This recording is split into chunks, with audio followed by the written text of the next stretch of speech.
In the heart of Everdeep Forest, a mother's heart is shattered by the snare of a silent predator. What lengths will she go to, not just for her child, but for the very soul of her world? As the sun began its slow descent behind the gnarled branches of the Everdeep Forest, the atmosphere shifted, bathed in a warm golden hue that contrasted starkly with the undercurrents of danger lurking just beyond sight. Rich emerald leaves rustled in the gentle breeze, whispering secrets of days gone by, stories of creatures who thrived within this embrace of nature. The forest felt alive, a tapestry woven with the soft hum of insects, the calls of distant birds, and the rustle of smaller animals darting through the underbrush. Yet amid this blissful symphony, a shadow loomed over Luma, a mother ape, less with the forest's vibrant life and more with the silent dread of encroaching human presence.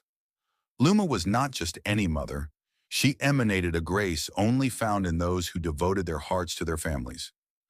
Her glossy, dark fur caught the last rays of sunlight, glistening under its warm touch as she cradled her youngest son, Pico, in her arms. He was a bundle of joy, embodying innocence and playful spirit. Pico brought light to her days, his laughter ringing like music through the forest, drawing smiles from even the most stoic of creatures. But today, as she cradled him against her chest, dancing gently with him in the midst of the trees, an uneasy feeling settled in her stomach. "Look, Mama!" Pico squealed, pointing excitedly at a vibrant butterfly that danced in the air. His eyes sparkled with wonder, illuminating Luma's heart with sunshine. "Can I chase it?" With a playful smile, Luma nodded. "Just be careful, little one." But in that moment of innocence, Luma could not shake the overwhelming sense of urgency growing inside her. The forest, once a sanctuary, had become fraught with the menace of poachers, men who sank their claws into the heart of nature, gnawing at its depths for gain. This fear had slowly seeped into their home, tainting her joy with the awareness of her child's fragility. As Pico darted off, chasing after the butterfly, Luma's heart swelled with a mixture of pride and worry. She watched him with vigilance, feeling the weight of his small life resting heavily on her shoulders. Just then, a movement in the depths of the trees caught her attention, a flicker of something unnatural. Luma squinted. Was it merely a trick of the fading light? She took a step closer, curiosity tinged with apprehension wrapped around her protective instincts. Suddenly a snap echoed through the forest, sharp and foreign, slicing through the comforting symphony of rustling leaves. Panic surged within Luma's chest. "Pico!" she shrieked, her voice laced with instinctive fear. She could not see him, nor the butterfly he had been chasing. Her heart raced as she bolted toward the direction of the sound, knowing deep down that the woods held secrets darker than she had ever imagined. She reached a clearing scattered with debris, and her eyes widened as they fell upon a sinister sight. Metal snares lying open like jaws waiting for prey. The ground showed signs of struggle, and dread clawed at her throat. "Pico!" The name escaped her lips in desperation, not just a call, but a prayer. Nearby, Airy, a wise old tortoise, ambled forth from the shadows, his wrinkled face creased with concern. "Luma, stay calm. We need to think this through," he advised, his voice steady against the rising tide of her emotions. His eyes shimmered with understanding, often carrying the burdens of those around him, but she could feel the panic coiling around her heart like a vice. "No, Airy, I cannot wait. My child is out there."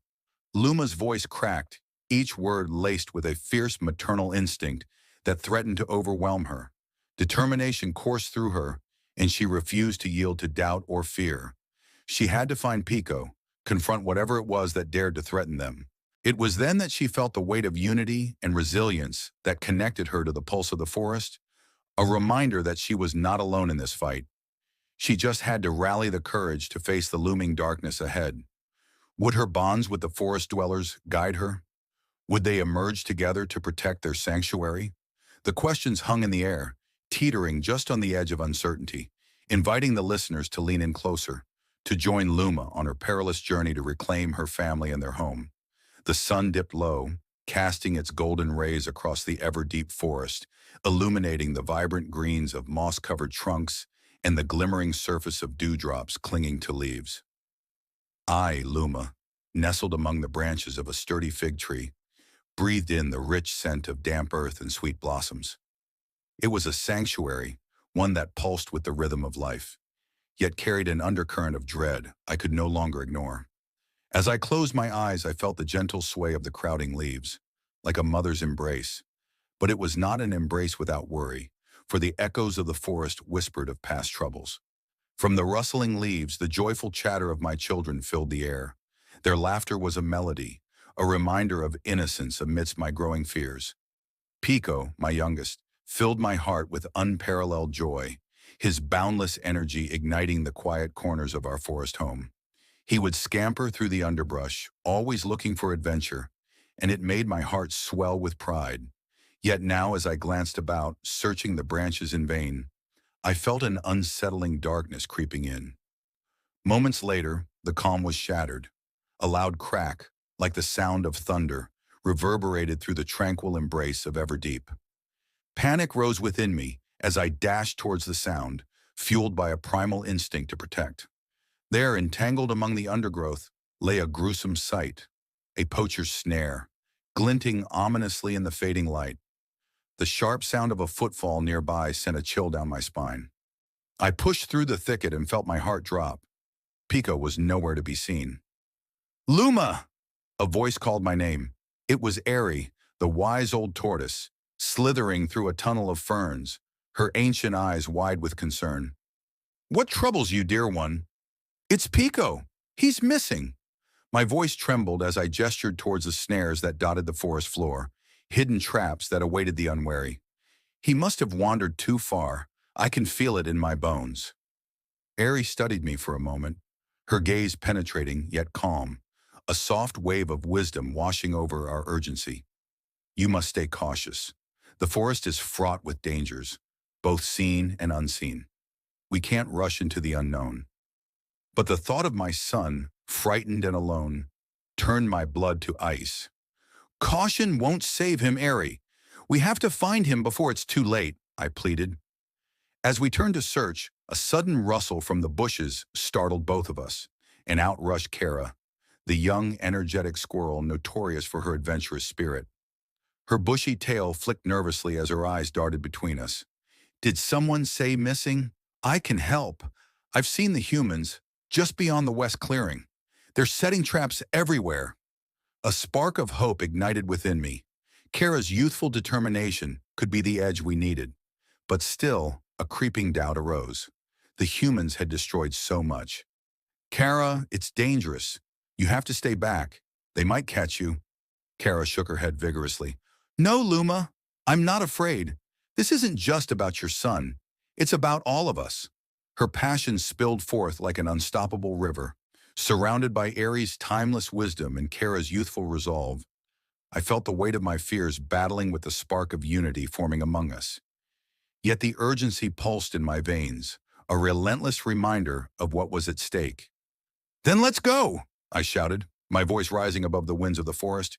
"If we don't act now, we may lose more than just Pico. We must confront these threats together." As we moved deeper into the forest, every shadow felt like a specter looming over us, whispering about the fragile balance we had managed to maintain. My heart raced, not just from fear, but from an overwhelming sense of purpose.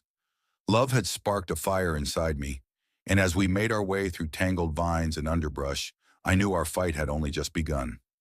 What awaited us would test not just our strength, but our very bonds, every moment drawing closer to a reckoning that would change everything I held dear. The forest felt heavier today, as if it too shared in my sorrow. Each rustle of leaves echoed my anguished heart, a hurt that stung deeper with every missed call from my beloved Pico. Shadows danced around me in the Everdeep Forest, and with every inch I ventured, I buried the pulsing fear clawing at the pit of my stomach. Fear that I might never see him again. It had been hours since I discovered that cruel snare, and the fact that he was out there, trapped, scared, possibly injured, lit a fire of desperate determination in me. I wouldn't rest until I brought him home. "Luma, you must be cautious. We can't rush blindly into danger," Eerie, my wise tortoise friend, urged, his voice steady despite the tremor of anxiety in the air. He shuffled alongside me, his shell cool against the suffocating heat of the afternoon sun. The poachers are cunning and expect us to be reckless. We must devise a proper plan. I shot him a fierce glance, resisting the urge to lash out. You talk of plans while my son does not even have the luxury of time. I have waited long enough. My breath came out in ragged bursts. All the restraint I had mustered crumbled, overshadowed by the gnawing ache of maternal instinct. As I spoke, memories of Pico's innocent laughter and joyful play flashed through my mind, infusing me with a surge of energy. Recklessness may cost you more than you know, Ari insisted, his voice calm and unwavering, a steady anchor amidst my tempestuous emotions. There is wisdom in waiting, in gathering strength and support. What if, what if he's hurt or worse? I cut him off, resolute and frustrated. You cannot expect me to stand still while he suffers. He needs me. I cannot let that monster take any more from us. Kara, a young squirrel with big, vibrant eyes and an unquenchable spirit, scurried up, her tiny heart pounding against her chest. Luma, I want to help. Let me gather the others. We can form a search party. We'll find him. Her determination ignited brief flickers of hope in my heart, although doubt gnawed at the edges of that fire, threatening to extinguish it. As I watched her small form bounce with youthful enthusiasm, I felt a swell of gratitude mixed with the weight of responsibility. You want to help? Then understand the danger ahead. Do not be reckless, Kara. I will not lose another. If we go into the poacher's territory, we must tread carefully. No heroics. This is about survival. Kara nodded vigorously, a spark of determination in her busy eyes. I understand. Together we are strong. We'll find him. I promise. Yet deep down, my heart was heavy with the crushing reality that unity alone wouldn't guarantee Pico's safety. The poacher's snares were not just traps. They were silent harbingers of death, remnants of fear that choked the life from our home. I glanced back at Ari, who nodded slowly, understanding the urgency that held me captive. Very well, he conceded. We will search together. But let us prepare. We will inform others of our perilous journey and stand united against the true adversary. His voice, a soothing balm to my tumultuous thoughts, urged a common cause, and against my will, I began to understand the wisdom he always imparted. The subsequent hours felt like a dream, woven with moments of fear and determination. As I and Kara raced through the underbrush, we found others who were eager to help. Forest dwellers who had also felt the sting of loss. A family of deer joined our march, and through whispered stories of their own experiences with human traps, the reality struck a deeper chord. Something darker was festering, a battle we all shared. My mind clouded with the burden of leadership, doubts creeping in. What if I led them into danger? We must tread lightly, I warned, my voice trembling slightly. They'll expect us to be afraid, but we cannot let them see our weakness. That night we held a gathering. The animals, wary yet willing, listened as I spoke of courage and unity, a bond despite our differences. The circle of flickering fireflies illuminated faces painted with hope, but also apprehension. Beneath the canopy of stars, our destinies intertwined. Do not expect me to fight your battle, a fierce badger warned, his gruff demeanor stark against the gentle glow of the fire. Underestimating the poacher would be foolish. I care for my kin as you do for yours, but if we clash, you will need a better strategy or will lose more than just a son. I took a deep breath, feeling the weight of my commitment. Then let us turn our pain into strength. Together we shall outwit him. He may carry a weapon, but we have something he does not. A bond built on the pain of losing too much. The whispers of agreement coiled around me like a comforting embrace, but doubt continued to swirl with the smoke of our fire. As I gazed up at the stars, I felt my heart weakening beneath the burden of hope and responsibility. We may be small against the looming threat of human encroachment, a mere undercurrent against the tide, but I couldn't let fear drown me. Tomorrow we search. We fight for Pico, for all the lost voices of the forest, I declared, steeling my resolve. Let love be our armor. But as dawn approached, I felt the gnashing of uncertainty gnawing deeper. The stakes were unforgiving, stretching taut like a thread about to snap. The delicate balance between hope and despair hinged on a single, desperate act of courage. And in this dark hour, surrounded by overarching trees that had witnessed countless struggles, I vowed to stand and fight, driven by the unbreakable bond of a mother's love. As the sun dipped below the jagged horizon, casting long shadows across the ground, I felt an unsettling tension weave through the Everdeep Forest. Calls of distant creatures echoed, but they were overshadowed by the haunting silence of absence. My thoughts spiraled in turmoil, tormented by Pico's disappearance. Could it be that my love and fierce protection had not been enough? Uncertainty clawed at my heart. The forest felt ominous now, the once welcoming paths twisting into mazes of despair. "It's a hunter's snare," I muttered, recalling the frightening sight I'd stumbled upon earlier. Just thinking of it sent a surge of fury coursing through me. The poacher had taken not just my Pico, but had stripped away the innocence, the joy from our lives. I clenched my fists, furious not at the forest, but at myself for feeling powerless.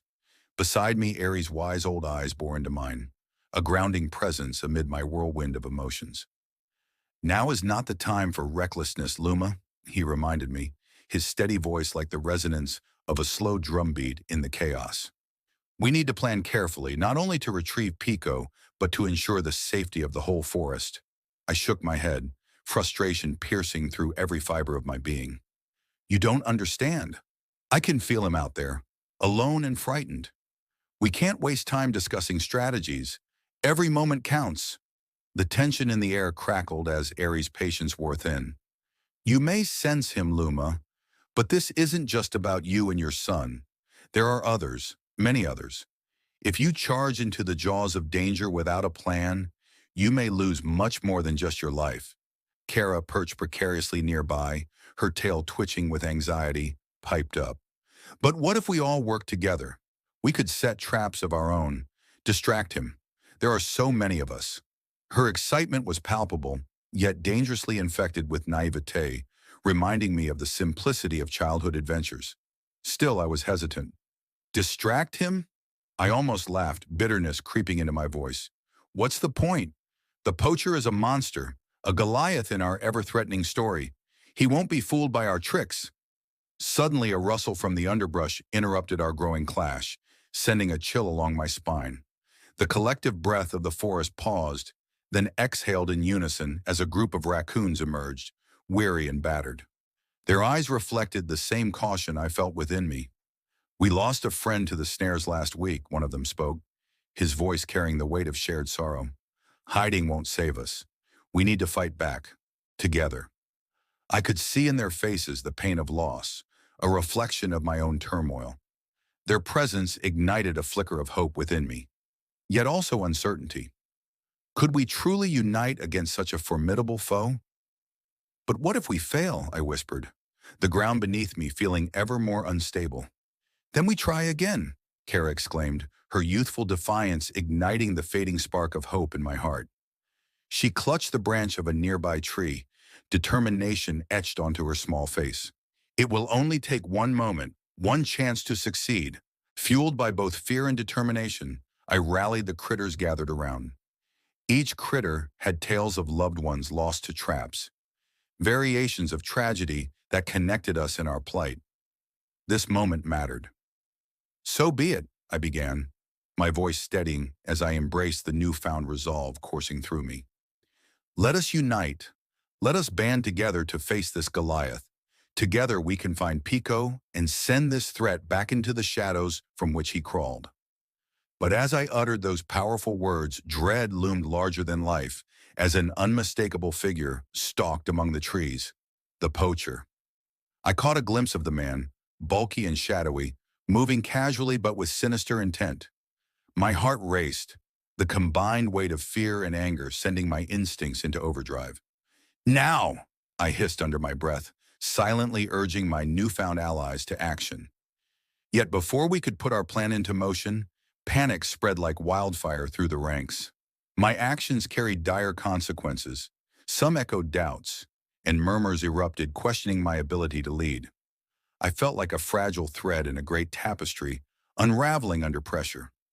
Suddenly, before I could even catch my breath, the poacher's voice rang out, deep and booming. "Time's up, little animals," he bellowed, a sickening glee lacing his tone as he clutched a trap that glinted wickedly. "I'm taking more than just trophies today." My heart leaped into my throat, the very air around us filled with electric dread. The creature within me yearned for battle, but as I looked into the eyes of my allies, I saw uncertainty mixed with fear, each face reflecting my own internal struggle. With the poacher's chilling laughter swirling around us, brewing a tempest of chaos, I had but moments to decide whether to lead an impulsive charge, knowing it could mean our end, or wait for the others to muster faith in our united strength. Was a choice lay heavy on my heart. And then, just as the situation reached its boiling point, I heard a faint, desperate cry. It was Pico, a sound threading through my soul like a sharp arrow dipped in anguish. Each heartbeat hammered against my chest, propelling me toward an undeniable truth. I couldn't stand and wait any longer. With a final glance at my companions, I took a deep breath, ready to plunge headfirst into the mystery of risk for hope, for love. But would our united selves be enough to stand against the Goliath that threatened to consume us? The answer lingered in the air, waiting for me to find out.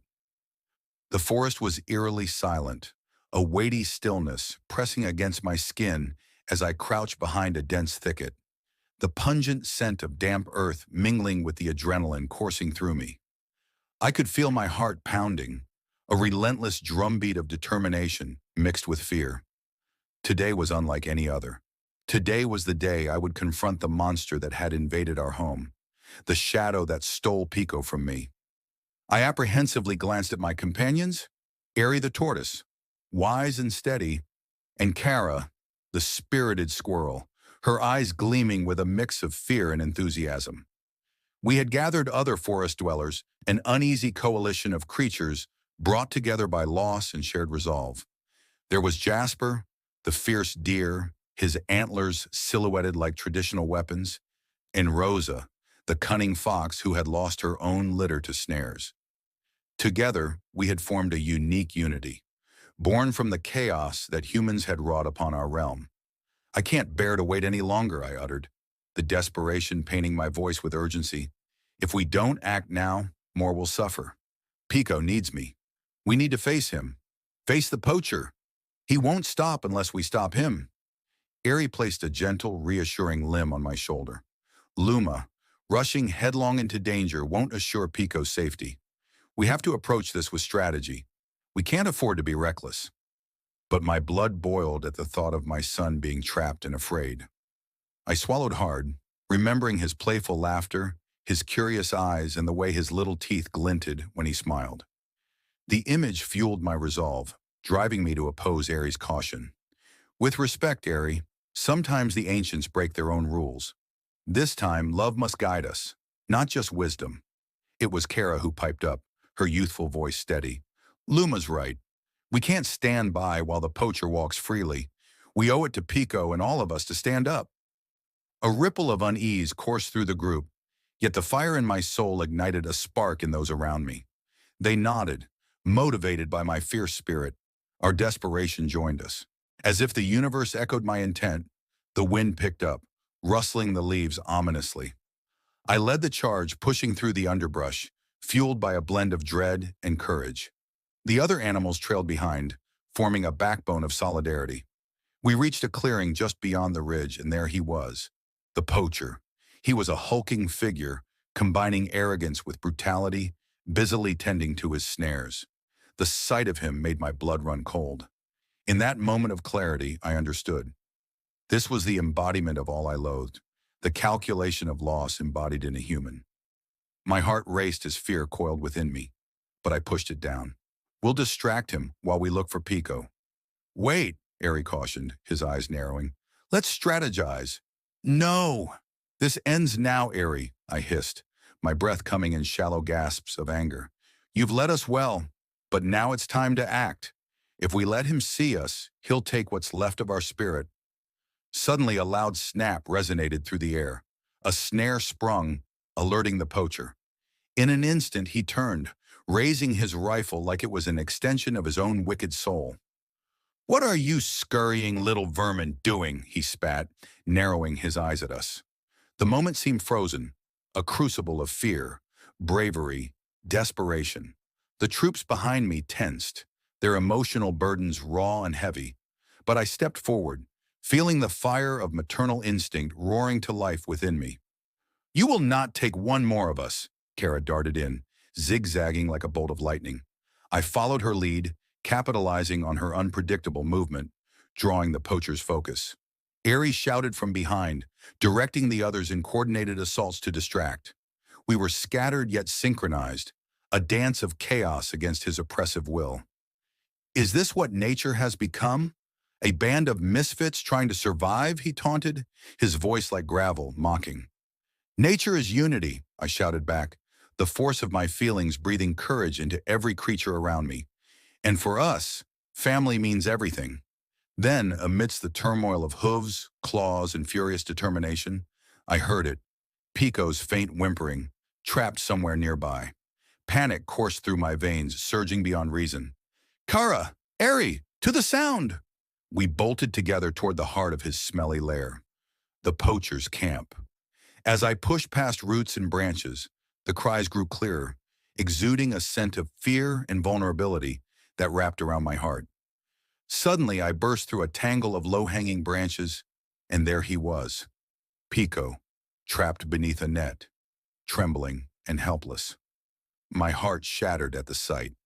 In that instant, every ounce of tenderness in my being transformed into steely resolve.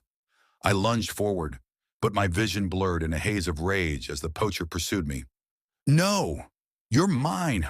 he growled, lunging for me. This confrontation held deeper meaning than a simple rescue. I was not just fighting for Pico. I was fighting for every life this man threatened. With every ounce of fierce energy I could muster, I confronted him, expressing my rage, my frustration, and my heartbreak. "Enough!" I roared, my voice echoing through the trees like a primal scream, shaking the ground beneath us. In that climactic moment, I realized love empowered me beyond my physical form. It was the essence of every creature, every bond we forged, radiating through the forest like sunlight breaking through the shadows. We were united, not just against a poacher, but against the pervasive darkness of fear. It was then that I saw clarity, a turning point unveiled before us. In a synergistic flurry of movement, Kara moved to free Pico, while Aerie and Jasper cornered the poacher. This was no longer just a fight. It was a display of strength that echoed through the Everdeep, reaffirming our sacred bond as a family of creatures. With a final, defiant chirp, Kara freed Pico, his frightened eyes instantly filled with recognition, igniting within me an unmatched courage. I backed the poacher toward the edge of the clearing, my stance unwavering. "You will leave this forest. Not today, not ever." And for the first time, silence enveloped us, the weight of our unity pressing down like the promise of dawn after a long, dark night. As I cradled Pico in my arms, the comforting weight of him ignited a swell of emotions within me. We had triumphed against the threat that loomed over Everdeep Forest, but the shadows of that struggle lingered even in our joyous reunion. The poacher, driven away not just by my claws, but by the united spirit of our community, would likely return. But for now, I focused on the warmth of Pico, the gentle rise and fall of his breath grounding me in this moment of reprieve.